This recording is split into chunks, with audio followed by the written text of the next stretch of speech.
like I said, from that Tuesday in Texas, when I got that answer, I knew all I needed to know about him. And, you know, and that's the way my radar was always up anytime that I had to, you know, interact with. That Tuesday in Texas changed everything when The Undertaker stepped into the ring with Hulk Hogan and nearly ended up in a coffin. For decades, he stayed silent about what really happened, but now he is finally speaking out, and the details could destroy Hogan's reputation forever. When heroes reveal their true colors, The Undertaker is not the kind to exaggerate. For years, he was WWE's ultimate company man, quiet, loyal, and secretive, but when he finally broke his silence about the night, he says Hulk Hogan nearly ruined him and his career. The revelations were absolute. You know, Hogan claims that I heard him on the tombstone during the pay-per-view, right? So I'm thinking to myself, like, I didn't find out till Tuesday.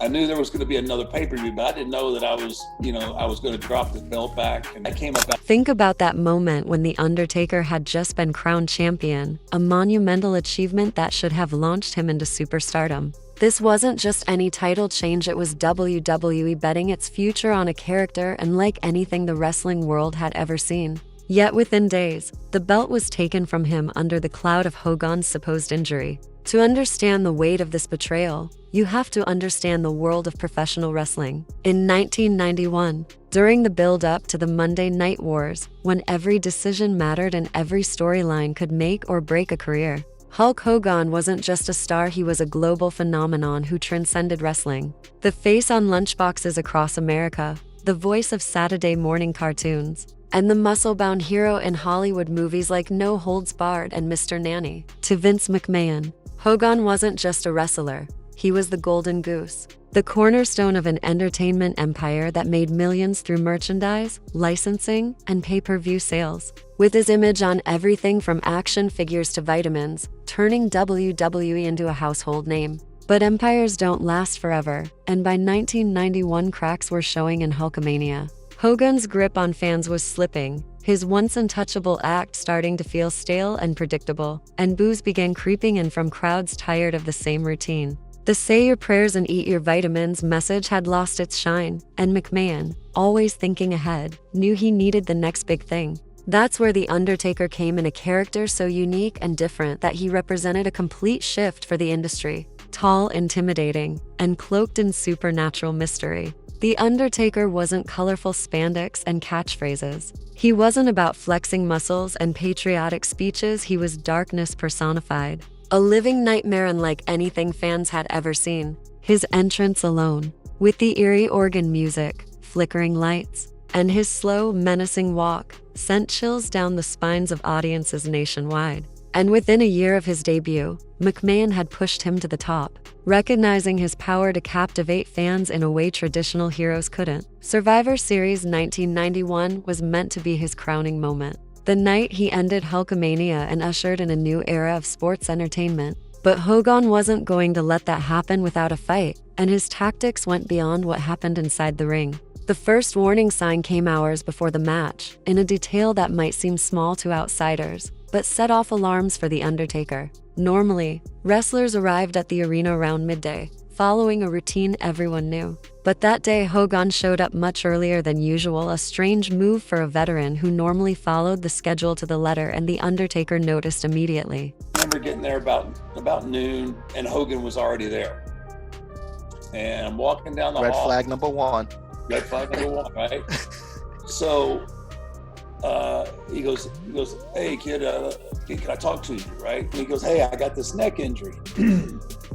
He says, I'm really nervous about taking your fit. From that moment on, Hogan began a subtle but relentless game of psychological warfare that would have impressed a military strategist. Every time he crossed The Undertaker's path that day, whether in the hallway, the locker room, near catering, or backstage before the match, he repeated the same phrase like a mantra, remember my neck, over and over. It was designed to plant seeds of doubt and fear, sending a crystal clear message that if anything went wrong during the match, even the slightest mishap, the blame would fall squarely on The Undertaker. It was a masterclass in manipulation, shifting responsibility before anything had even happened. And it targeted a 25-year-old wrestler still new to the main event scene, still proving himself in an industry where one mistake could end a career overnight. The last thing he wanted was to injure the company's biggest star, a man who could make or break his future with one word to Vince McMahon. So he did what any young and eager wrestler would do. He reassured Hogan constantly,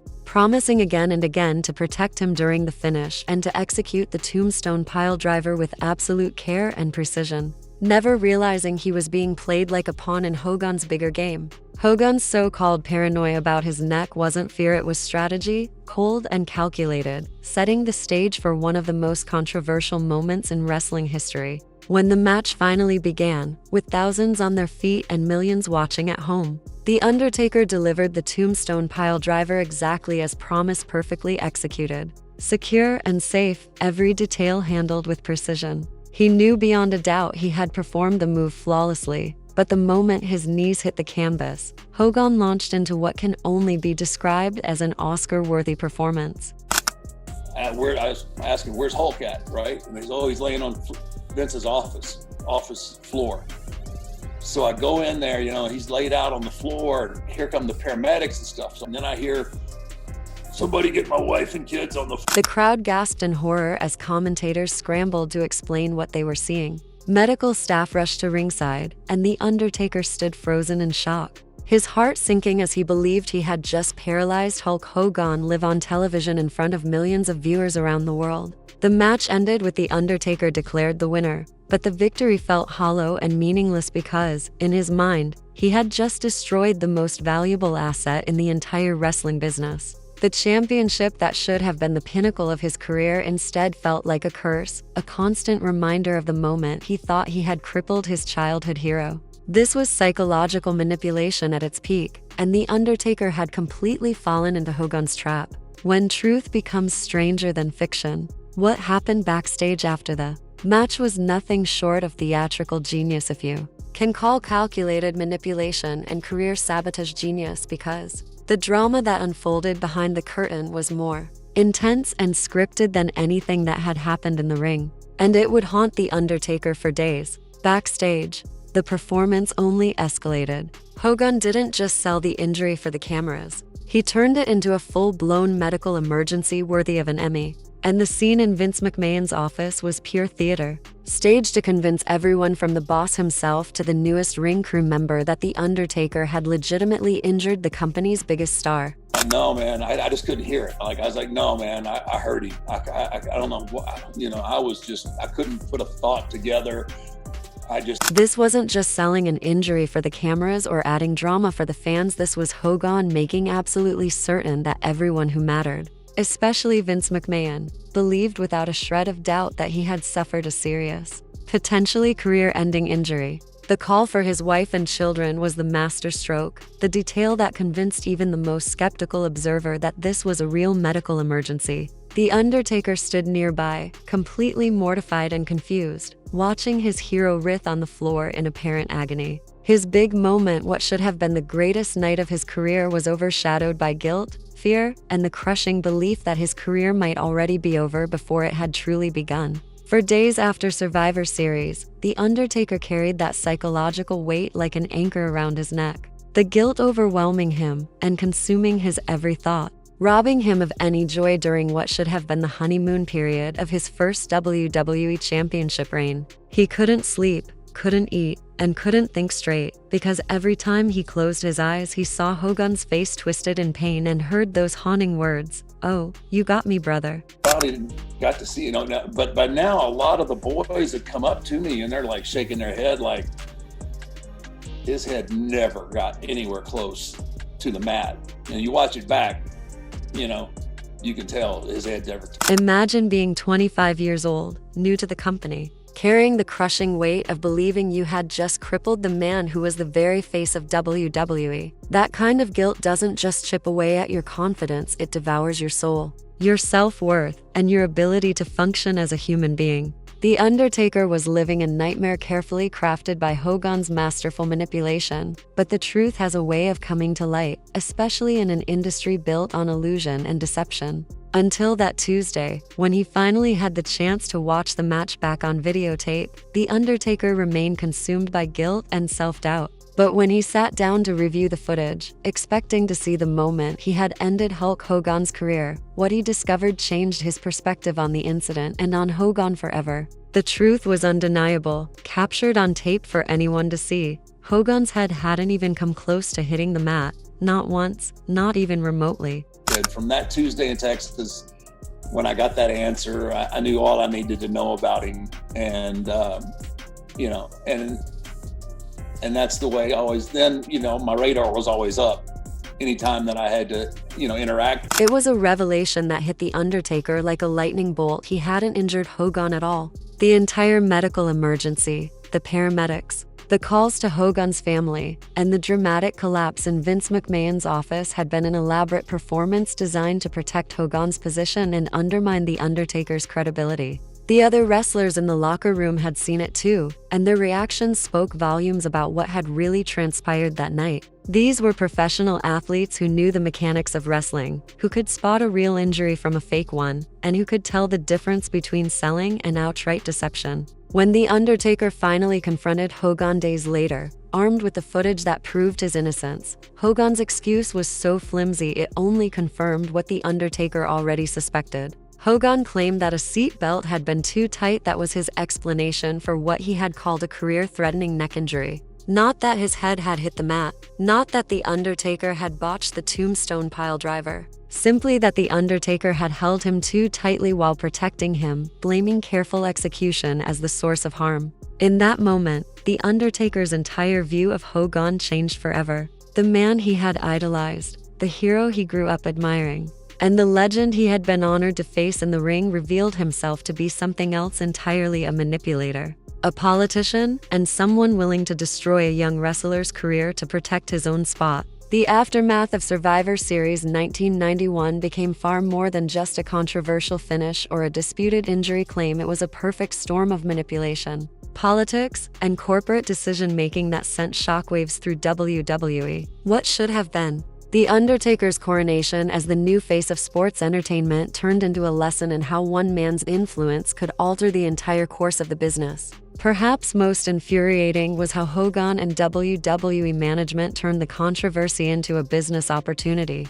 monetizing the manipulation for maximum profit. When the rematch was announced for this Tuesday in Texas, just 5 days after Survivor Series, fans believed they were about to see the resolution of a real controversy. The marketing promised a chance to settle once and for all what had happened between Hogan and The Undertaker. But in reality, it was a calculated bait and switch, designed to squeeze more money from fans who had already paid once for what they thought was a definitive ending. The buy rates told the story. Fan interest dropped significantly, proving they weren't buying the narrative, literally or figuratively. The psychological impact of that night in 1991 would follow The Undertaker for the rest of his career, shaping his approach to backstage politics and fundamentally changing the way he viewed trust, loyalty, and survival in the wrestling business. Grew up, seeing Hogan as this great thing, and bigger then in life Americana kind of deal, and then obviously, he gets caught on tape,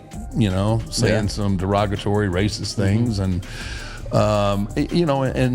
in this day and age, I think people are also, gonna, they're gonna react, and they're not gonna react in a. This wasn't just disappointment or a professional disagreement. It was a complete shift in The Undertaker's understanding of how the wrestling business truly worked behind the scenes. The lesson he learned that night: that even your heroes can betray you. That trust is a dangerous luxury in professional wrestling, and that survival demands constant vigilance would shape every interaction he had for the rest of his career. But the Survivor Series incident wasn't an isolated case of Hogan's willingness to manipulate situations and sacrifice others to protect his own position. Over the years, other wrestlers would share eerily similar stories, painting a picture of a man consumed by paranoia and desperate to hold on to power no matter the cost.